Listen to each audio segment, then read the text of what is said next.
Well, let's welcome to the program the bowls expert, Dr. Lindsay Fisher-Price. Hello, Patrick. Lovely to be here at the Natimuk Bowling Club. The lovely grass on the green, it looks like unreal. It does, doesn't it, Lindsay? We've been waiting quite a while for this to eventuate. Yes, that's right. Up until now, it's been something that's only existed in our imagination as a proposed event. And so it's good to have a real audience, real bowlers in an actual situation. Yes, it's one thing to talk about something happening, but quite another for it to actually happen. That's right. Patrick, I often wonder, how does one know that something has actually happened? I mean, it's hard to know what is real sometimes, don't you think? Not for me, actually, Lindsay.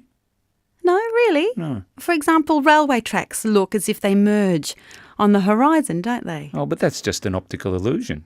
Surely you mean illusion, don't you, Patrick? What did I say? You said optical illusion. Oh. Perhaps this is a good point of departure and return. It makes me think of bowls, for example, being an allusion to something else.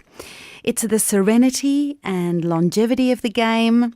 It has a whiff of eternity about it, don't you think? Elysian fields illuminated with golden sunshine, suffused with an ambient atmosphere, made up of pleasantries and light-hearted banter, as its participants gently move towards an inevitable demise, all the while playing on regardless. Perhaps we should, in a return to the real, mention that this dialogue is pre-recorded and therefore not actually live, but described as live for the purpose of exploring an idea. Yes, perhaps we've gone off track. We've taken our eye off the bowl, Lindsay. Well, looking at the green now, it has the most splendid afternoon light on it. The bowls are like salient points in some unfathomable diagram, glistening in the soft light of a Victorian autumn afternoon. The set being played directly in front of us has 2 blocking bowls, very well placed, in front of 3 bowls encircling the jack. Pam Jervis has stepped onto the mat. Characteristically, she's holding the bowl at nearly head height in order to get a clear sighting of the bowl's trajectory and speed. If I were her, I would make a ferocious drive between the bowls. She takes 1 step forward off the mat and wow, what a wonderfully projected bowl it is. Wow. Gaining speed now as it hurdles towards the gap between 2 blocking bowls, separating them. Somehow she can compute velocity. Her eyes know the formula. Speed equals distance over time, giving it more green. What a classic shot. Oh, so forceful and so negative, so devastating for the opponent. The violence of this game is thinly veiled. Oh, yes. The fierceness of competition is played out in wily false moves and oblique strategies intended to both outwit and outplay. But when all is said and done, it's a very civilised game we are witnessing here today. Can you tell the audience about lawn bowling, Lindsay? When did it start? Oh, well, Patrick, no one knows really. There are a number of ancient games related to it, like the Italian bocce. Bocce. Bocce, yes. And the French Provençal's pétanque. Pétanque. Can you say that? Pétanque. Pétanque, good. That's enough. But it's clear that these games originated from a game played by the Romans, in which stones were thrown at a target stone with the object of getting as close as possible to that target. Really? That's interesting. So instead of throwing stones at one another, people took aim at something else. Yes, although it's quite possible that people were doing both at the same time. So they would be enjoying a game of stone throwing, which was a very early version of bowls. And then this would occasionally lead to an argument where the stone had landed or whose turn it was. And in some instances, people would end up throwing the stones at each other. So something quite harmless and enjoyable might turn into quite a dangerous situation. Yes, and of course that's something we see in sport quite a bit to this day. The umpire will dispute something or athletes will collide with one another, and before you know it, you've got a situation on your hands. But we don't really see this in lawn bowls very often, do we, Lindsay? No, very rarely. I can't remember the last time I saw a faked injury on the field. I mean, occasionally someone will limp away from a shot or maybe rotate their bowling arm. Oh, and we have a dead bowl out there by the opposition, resting in the ditch outside of play. Oh, Did it touch the jack then? Yes, I think it did. Oh, it's a toucher. In that case, it can stay alive in the ditch for a while. Of course, if it had taken the jack, that would have to be respotted. Oh, yes, I know.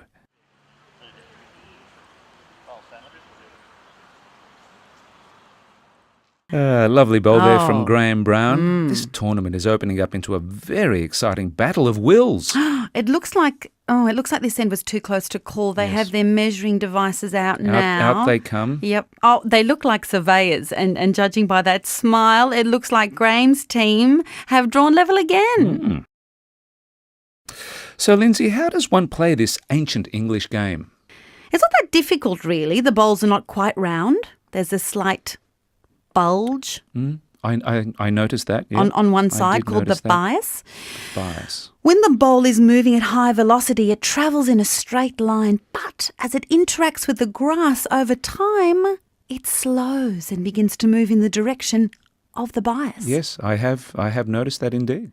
The bowler can therefore make the bowl curve in one direction or the other by positioning the bias during its initial delivery. Jacques Derrida asks, est-ce risque plutôt son état intérieur et positif de la possibilité? That's French. It is. I'm sorry. I'll translate that for you. Is this risk rather its internal and positive condition of possibility? Is what I said. Oh. Well, what about the individual bias of the bowlers, Lindsay? Does that come into it as well? Yes, to a certain extent, and then I'll give you an example. Let's say I agree to play a game of bowls with you, but my attitude is such that I think you are an inferior player. I am certain that I will beat you and that I don't need to try nearly as hard as I would if I were playing the great champions like Samantha Shanahan or Carmen Anderson. Who do you think will win? Or Samantha Shanahan. Of course, obviously. No. I mean, who will win the game between you and I if I have a biased attitude about being a superior player? Well, it's impossible to say, really. You might have underestimated my ability. Or, conversely, I might underestimate my own ability. My thoughts could become predominantly negative. I could start thinking, this green is awful. There is no chance in the world of winning here. Look at him. He is brilliant. There is no way I'm going to beat him. My negative thinking will then lead me to feel awful too. And then I'll feel a loss coming on. My not-so-subtle body language will lead to everyone seeing I'm losing confidence. And more often than not, that's exactly what happens. Failure. I see now. In order to compensate, I must firstly establish self-confidence, which is the belief that I can actually perform a bowling shot well. Good idea. Thank you. Self-confidence determines the way I act, feel and think, or any of these in different configurations. The aim of a bowler is to remain positive. Negative thoughts must be negated. This can be simply achieved by firstly interrupting and or stopping a negative thought. One will employ a psychological trigger here, for example, saying no, or stop, or clicking my tongue, or thumping the ground. Of course, you should perhaps let your teammates know that these are triggers and not signs of the onset of madness. Of course. The effort in sport must be genuine because sport is a symbolic activity. Sporting dishonesty is tremendously disappointing for the fans. They feel personally betrayed and deceived. Well, let's face it, steroids aren't good for lawn bowls, are they? The game of bowls would quickly descend into shot put, and that is a very unpleasant prospect. It is. And this is where I'll get a little bit esoteric, if you don't mind, Lindsay, because I think the setting and the timing of bowls somehow draws our attention to the unseen forces at play and bigger contexts.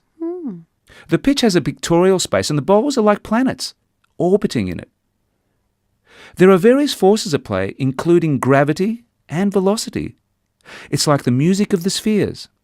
The philosophers in Aristotle's time thought that harmony is a discordant concord, resulting from two unequal intervals, drawn from odd proportions, therefore linking nature to geometry and the resultant harmonic scale of Western music. Perhaps we should bring the things back down to earth, so to speak, Patrick, and ask what it is that we expect from the art of bowling? Well, I know what I like, but I don't know much about art. Well, it's difficult to define what we, the viewers, expect from art, and not that easy to explain to the man in the street. I could try listing a few things. Please do. For instance, a game that is lifelike, something that is interesting and engaging, something that makes me think twice. It could be understood as something that informs me about life, something that is skillful, or something that entertains me. Or perhaps it's something that others recognise, in the way a painting represents a scene from nature, perhaps. Patrick, could we be framing this bowls game as a representation of a scene from present-day society for a future history, like a Bruegel painting does? Interesting question. Perhaps here we are intervening in people's perception of the real, their appraisal of time, and their ability to be in time and of it. They are placed in an interesting relational situation here. The gentle art of bowls and the fierce art of art are colliding, conflating and converging. The 3 C's. The 3 C's. Yes. Suddenly, they are not just watching a tournament of lawn bowls, but they are also watching art unfold because of a textual and perceptual overlay. Well, what about the players? What do they think? I think you'll find that they are in agreement, Patrick. In fact, the bowlers are the art. I know they look relaxed and at ease on the field, but appearances can be deceptive. These players are in fact bowling for art today. They agreed to do it. You and I would be lost without them. Well, since you're being so frank about things, shall we unpack it further? I mean, how much longer are we going to carry on with this so-called dialogue?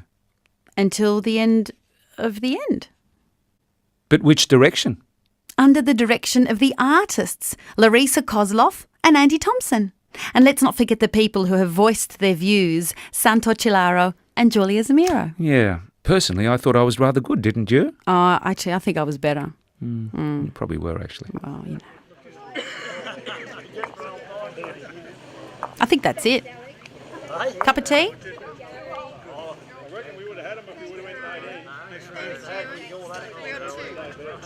Thanks, Gary.